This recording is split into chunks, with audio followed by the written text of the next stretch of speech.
Coach বললেন যে ভাই আমরা হামজাকে আটকাবো, কিন্তু আমার কথা হচ্ছে হামজা ডাইরেক্ট বলে দিয়েছে যে ভাই আমার আটকায় লাভ নাই, কত ব্যবধানে তোমাদেরকে হারাবো সেটাই দেখে নেবো। কারণ প্রথমত আপনি হামজাকে যদি আটকাইতে যান তাহলে আপনার সামিদ সোমকে কে আটকাবে ভাই? আপনি সামিদ সোমকে যদি আটকাইতে যান তাহলে আপনাকে ফাহমিদুলকে আটকাইতে হবে, এটা আলাদাভাবে। আপনি ফাহমিদুলকেও যদি আটকাইতে যান তাহলে আপনাকে অন্য অপশন দেখতে হবে। দেখেন এখানে যদি কিউবা মিচেল থাকতো তাহলে আমার মতে আপনি আসলে কাউকে আটকাইতে পারতেন না। এখন যদি বলি বাংলাদেশ সিঙ্গাপুর ম্যাচের মধ্যে কে জিতবে, তাহলে আপনাকে প্রথমে মার্কেট ভ্যালুর দিকে চোখ রাখতে হবে, যেখানে কিনা বাংলাদেশের মার্কেট ভ্যালু 9.2 এবং ওইদিকে সিঙ্গাপুরের মার্কেট ভ্যালু 5.1 সামথিং এরকম হবে। তো আপনি মার্কেট ভ্যালুর কথা যদি বলেন তাহলে সামিদ সোম এবং হামজা চৌধুরীকে বাদে বাংলাদেশের বাকিদের মার্কেট ভ্যালু অতটা স্ট্রং না।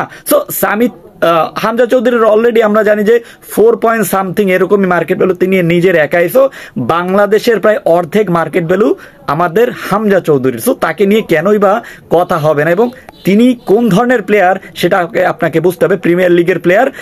এখন কথা হচ্ছে ভাই আমরা প্রবাসী প্লেয়ারদেরকে আনা নিয়ে অনেক বেশি, অলরেডি কাতার ফুটবল কাতারে তিনি সুযোগ পেয়ে গেছে বাংলাদেশের একটা ফুটবলার, তারা যদি আমরা একটু ধৈর্য আনতে পারতাম তাহলে দেখতেন যে কতটা ভালো হইতো। আমরা এই নাবিলকেও হারিয়ে ফেললাম, আমরা কুইন সুলিভানকে হারিয়ে ফেললাম, আমার কাবান সুলিভানকে হারিয়ে ফেললাম। কিন্তু আরো চমক যদি বলেন তাহলে আমার কথা হচ্ছে এখানে আমাদের ফল্ট হচ্ছে আগের বার যে বাফুফেতে সভাপতিরা ছিলেন তারা শুধু টাকার জন্য যা মন চায় তাই করছে। তারা যদি প্রথম থেকে অ্যাপ্রোচ করতো তাহলে কে না এই বিষয়টা অবলম্বন করতো না। বাংলাদেশ যে হাই ফুটবলে বাংলাদেশের দর্শকদের যে ভালোবাসা ভাই, আপনাদের কোনো সংগঠনের দরকার হইতো না। আমরা নিজেরাই হামজাকে কিন্তু আমরা নিজেরা দর্শকদের টানেই নিয়ে আসছি, আপনারা শুধু করছেন কি ফর্মালিটিস পালন করছেন। দিন শেষে আমরা এখন কি করবো, আমরা দেখেন ইন্দোনেশিয়া অলরেডি প্রায় চলে যাচ্ছে বিশ্বকাপ খেলতে, যাদের সাথে আমরা ড্র করি একটা সময়, তারা এখন ফাইনাল ওয়ার্ল্ড কাপ খেলতেছে আর আমরা এখানে বসে বসে তাদের খেলা দেখবো। ভাই একটাবার চিন্তা করেন তো, আমরা কবে বিশ্বকাপ খেলবো ভাই? সিন্ডিকেটটা বাদ দেন, অ্যাটলিস্ট আমাদের এখন প্রথম পদক্ষেপ নিতে হবে।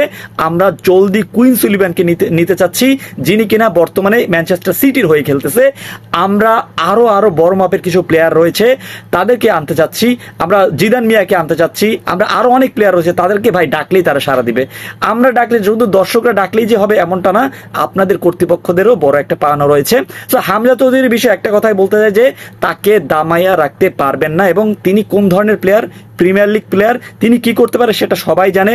হামজা চৌধুরীর ইফেক্ট অলরেডি পড়ে গিয়েছে পুরো বাংলাদেশে, এবং আমরা চাচ্ছি যে হামজা চৌধুরী এই ম্যাচ অলরেডি তিনি বলে দিয়েছে আমরা 2-1 ব্যবধানে জিতবো, আমরা 2-0 ব্যবধানেও জিততে পারি। সো ম্যাচে একটা কন্টেস্ট আসবে এবং 50-50 এই ম্যাচের প্রয়োজনে। একটা সময় বাংলাদেশ 1900 কত সালে যেন একবার ড্র করছিল, লাস্ট 2015 সালে হয়তো আমরা 2-1 গোলে হেরে গিয়েছিলাম। সো দিন শেষে ম্যাচের একটা রেজাল্ট আপনাকে অবশ্যই পেতে হবে, সেটা হচ্ছে বাংলাদেশ জিতবে 2-0 গোলে। এটা আমি এক্সপেকটেশন আমার, এবং আপনার কি এক্সপেকটেশন একটু কমেন্ট করে জানতে চাই। এবং বাংলাদেশের হামজার খেলা দেখার জন্য কি মুখে আছেন কিনা আজকে একটু কমেন্ট করে জানাই দেন। তো আজকের ম্যাচ শুরু হবে রাত 7টা বাজে, সন্ধ্যা 7টা বাজে, সরাসরি দেখার জন্য অনুরোধ করতেছি, এবং টিভির সামনে বইসা অপেক্ষা করবো যে বাংলাদেশ অবশ্যই চিয়ার আপ করবো, বাংলাদেশ জিতবে ইনশাল্লাহ। আপনি কি মনে করেন একটু কমেন্ট করে জানাই দেন। ধন্যবাদ।